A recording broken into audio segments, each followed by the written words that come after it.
Hey guys, and thanks for tuning in to another one of my pistol reviews. This time it's the Sphinx SDP Compact. This is a great little pistol. It is a unique high-end clone of the CZ75.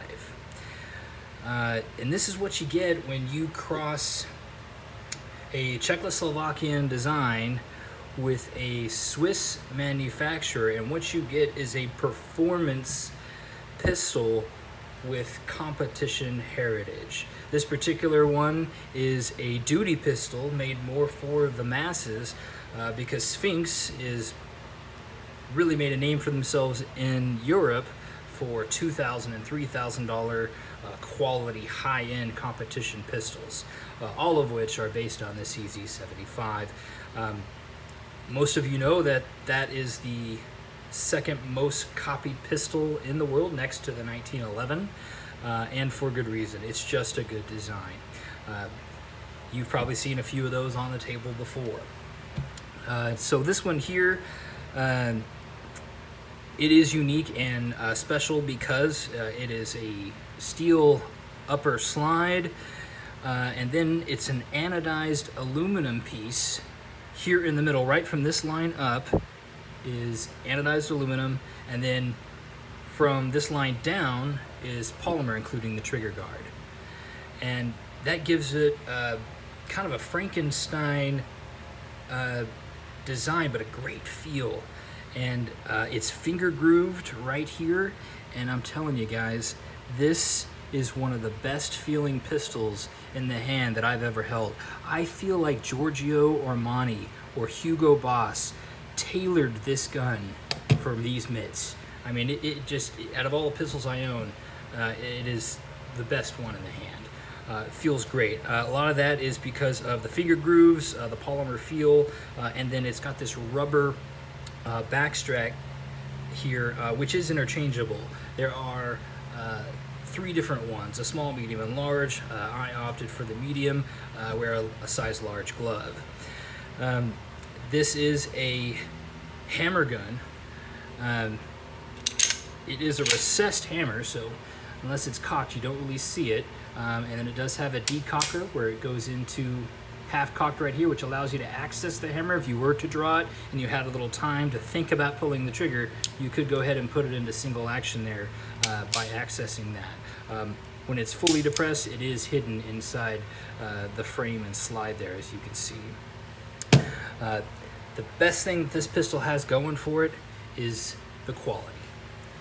It is very well made. The Swiss are known for making excellent watches, and they are very precise machinists. Every piece of metal on this gun is machined from a single billet piece of steel or aluminum, which makes the tolerances very tight on this gun. It makes it very accurate, and it just feels great. Even when you rack this slide, it's just smooth, and you can just feel the quality in it. The trigger is fantastic as well. Let's see if I can get you a good picture of this here, but there's a little take up. This is single action, of course, with the hammer back.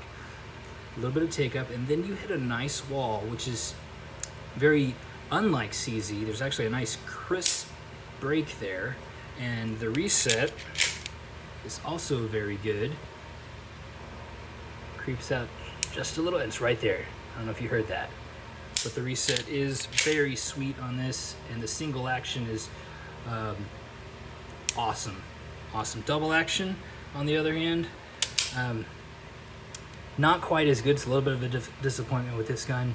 It is smooth up until right there where it hits that wall, and just like in single action where it's crisp right there, and then it breaks, which gives me a tendency to kind of jerk it a little bit. So I struggle a little bit in double action on this piece, but with some amateur gunsmithing, we might be able to smooth that out.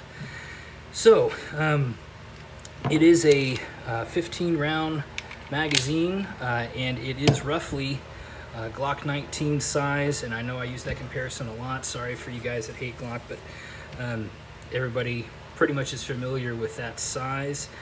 It does have a 15 round capacity.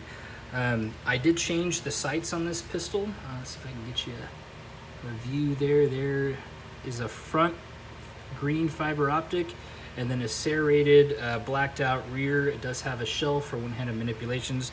The stock sights were shooting at a 6 o'clock hold, so shooting high a little bit. It's not my particular preference, so I put a 10-8 1911 low profile sight on the rear, which is no vac cut on the rear slide there, so it does take 1911 sights, and then a fiber optic on the front. Not a lot of aftermarket support for this pistol, but it doesn't need a lot. The sights were an issue for me, but I took care of that. The double action, I would like to smooth that out a little bit, but other than that, I'm telling you guys, this is a really great pistol at the range. It shoots very good at 25 yards, and it's very fast in single action, great trigger for fast follow-up shots, wonderful feel in the hand, nice big controls here for the slide release and decocker. It does have a rail if you wanted to put a light on it. You know, there's a lot of good things I could say about this pistol, and I really like it. Another con, I guess, if I was going to split hairs, would be this beaver tail, which feels good underneath the webbing of your hand, but when you're carrying it, especially inside the waistband, that tends to, you know, rub on you just a tad. It can dig a little here and there, but if I'm wearing an outer garment, you know, an outer dress shirt or a jacket, then I love to wear this gun in a outside the waistband slide holster that hugs the body, and then it's easily concealable, super comfortable, and just a great gun to have on your hip. What else can I say about this gun? I could take it apart for you real quick. Just like every other CZ, it does have two little notches right here that you line up, and then you pop the pin out and it comes apart, and it's just a quality piece throughout.